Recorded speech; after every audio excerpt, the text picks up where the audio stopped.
Welcome सबैजनालाई। आजको भिडियोमा चाहिँ हामी क्यानाडाको क्रिटिकल पाइलट प्रोग्राममा चाहिँ कसरी एप्लिकेसन गर्न सकिन्छ र जब अफर कसरी पाउने भन्ने विषयमा चाहिँ हामी कुरा गर्नेछौँ। हामीले अघिल्लो भिडियोमा चाहिँ यसको बेसिक रिक्वायरमेन्टहरू के छ भन्ने बारेमा अलरेडी भिडियो बनाइसकेका छौँ। यदि हेर्नु भएको छैन भने टिकटकको बायोमा जानु होला, त्यहाँनिर युट्युबको लिङ्क छ, त्यस पछाडि युट्युबमा गएर चेकआउट गर्न सक्नुहुन्छ। अब यो न्यू ब्रन्सविक क्रिटिकल पाइलट प्रोग्रामको कुरा गर्दाखेरि चाहिँ सबैभन्दा पहिला तपाईँहरूले जब अफर पाउनुपर्ने हुन्छ। अब त्यो चाहिँ कसरी पाउने त, कसरी एप्लिकेसन गर्ने भन्ने बारेमा चाहिँ हामी यो भिडियोमा कुरा गरौँ है त। अब त्यसको लागि चाहिँ तपाईँहरूलाई म गुगलमा लिएर जान चाहन्छु। ल, यहाँनिर तपाईँले गुगलमा गएर New Brunswick critical pilot program भनेर खोज्नुभयो भने यो तपाईँले इन्टरफेस पाउनुहुन्छ। यहाँनिर चाहिँ तपाईँहरूले मेन कुरा तपाईँहरूले याद गर्नुपर्ने कुरा के छ भने यो पार्टिसिपेन्ट इम्प्लोयर्स अथवा तपाईँहरूले यो क्रिटिकल पाइलट प्रोग्राम अन्तर्गत चाहिँ यो इमिग्रेसनले चाहिँ टोटल 6वटा कम्पनीहरूलाई अथोराइजेसन दिएको छ। त्यसको लागि चाहिँ तपाईँहरूले यही प्रोग्राम को लागि एप्लाई गर्दै हुनुहुन्छ भने चाहिँ यो 6वटा कम्पनीहरूको थ्रु तपाईँहरूले जानुपर्ने हुन्छ। उदाहरणको लागि चाहिँ म यो 6वटा कम्पनीहरूमध्ये यो एमसिकेन फुड लिमिटेडको एउटा इक्जाम्पल दिएर तपाईँहरूलाई म यो बुझाउने प्रयास गर्छु। त्यसको लागि चाहिँ तपाईँले गुगलमा जानु होला, सिधै एमसिकेन फुड लिमिटेड भनेर हान्नुभयो भने यो खालको तपाईँले वेबसाइट को पोर्टल पाउनुहुन्छ। यहाँनिर क्लिक गर्नु होला। यहाँ क्लिक गरिसकेपछि तपाईँले यो खालको इन्टरफेस पाउनुहुन्छ। त्यस पछाडि यो एमसिकेनको यो करियर भन्ने अप्सनमा तपाईँहरूले गएर क्लिक गर्नु होला। त्यस पछाडि यो अप्सन आउँछ। त्यस पछाडि search and apply for a career opportunity भन्नेमा क्लिक गर्नुभयो भने यो खालको ड्यासबोर्ड खुल्छ।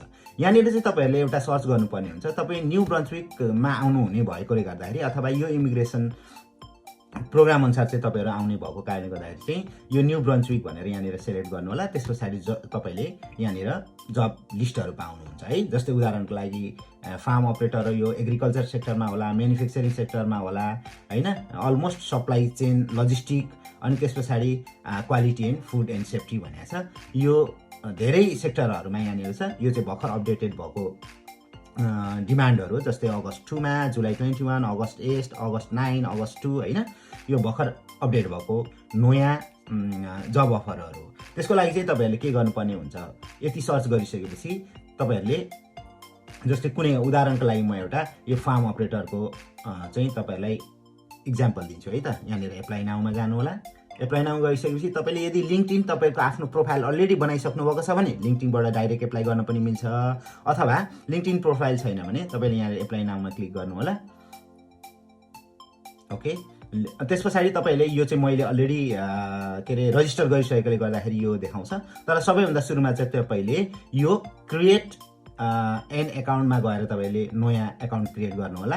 यहाँनिर तपाईँहरूको जति पनि इमेल एड्रेस बनाएको छ, तपाईँसँग युजर नेम, तपाईँको पासपोर्ट, अनि त्यसै गरेर तपाईँको फुल नेम, लास्ट नेम, यो चाहिँ टोटल्ली तपाईँले मेन्डेटरी चिजहरू यो रातो एस्ट्रिक लगाएकोहरू जतिमा भर्नु होला। अनि क्रिएट एकाउन्ट गरिदिनु भएपछि तपाईँले इमेलमा लगइन आइडी र पासवर्ड पाउनुहुन्छ। यहाँ अब रजिस्टर गरिसक्नु भए पछाडि चाहिँ तपाईँहरूले यो ड्यासबोर्डमा आउनु होला। त्यस पछाडि तपाईँले लगइन गर्न सक्नुहुन्छ। त्यसमा इमेल एड्रेस र तपाईँले अघि क्रिएट गर्नुभएको पासवर्ड हाल्नु भएपछि तपाईँले साइन इन गर्नु होला।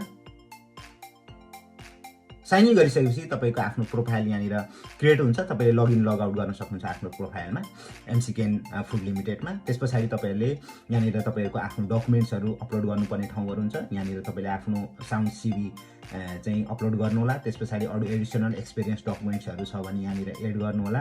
तपाईँको प्रोफाइल इन्फर्मेसनहरू अपडेट गर्नु होला र यसरी सबै डकुमेन्ट्सहरू प्लस तपाईँको वर्क एक्सपिरियन्स सबै कुराहरू तपाईँले भरिसकेपछि यसलाई सेभ गरेर एकचोटि प्रोफाइल भ्यू पनि गर्न सक्नुहुन्छ र त्यसलाई सिधै तपाईँले एप्लाईमा क्लिक गरिदियो भने तपाईँको एप्लिकेसन सबमिट हुन्छ। अब यसरी एप्लाई गरिसके पछाडि चाहिँ तपाईँहरूलाई एउटा इमेलको कन्फर्मेसन आउँछ। इमेल कन्फर्मेसन आइसकेपछि त्यहाँनिर तपाईँलाई जब अलर्ट, अनि त्यस पछाडि अरू करियर गाइडेन्स प्लस तपाईँहरूको ग्रुमिङको कुराहरू र एप्लिकेसन प्रोसिडियरको कुराहरू कस्तो हुन्छ भन्ने कुरा तपाईँहरूलाई इमेलको थ्रु चाहिँ गाइड पाउनुहुनेछ। अब इमेलको रेस्पोन्स आउँछ तपाईँहरूले, तर यो सबै प्रोफाइलहरू चाहिँ अप टु डेट तपाईँहरूले जेन्युनली भर्नु पर्यो है त। र यति गरिसके पछाडि चाहिँ तपाईँहरूले एमसिकेनको थ्रुबाट चाहिँ आफ्नो एप्लिकेसन प्रोसिडियरहरू चाहिँ अगाडि बढाउन सक्नुहुन्छ है त गाइज। यो भनेको New Brunswick critical pilot program अन्तर्गतको एउटा उदाहरण हो। त्यसमा अरू 6वटा कम्पनीहरू पनि इन्भल्भ छ। सबै कम्पनीहरूमा गएर तपाईँहरूले के गर्न सक्नुहुन्छ, एप्लाई गर्न सक्नुहुन्छ। आजलाई चाहिँ यति नै। तपाईँलाई आजको भिडियो कस्तो लाग्यो, यदि मन पर्यो भने लाइक शेयर कमेन्ट गर्न चाहिँ नबिर्सिनु होला। र यस्तै भिडियोहरू हेर्नुको लागि टिकटकमा फलो गर्नु होला र युट्युबमा गएर सब्सक्राइब गर्न चाहिँ नबिर्सिनु होला। युट्युबमा गएर तपाईँहरूले अरू भिडियोहरू इमिग्रेसन पोलिसी सम्बन्धी अरू भिडियोहरू पनि चेकआउट गर्न सक्नुहुन्छ है त guys. Bye bye, see you on next video.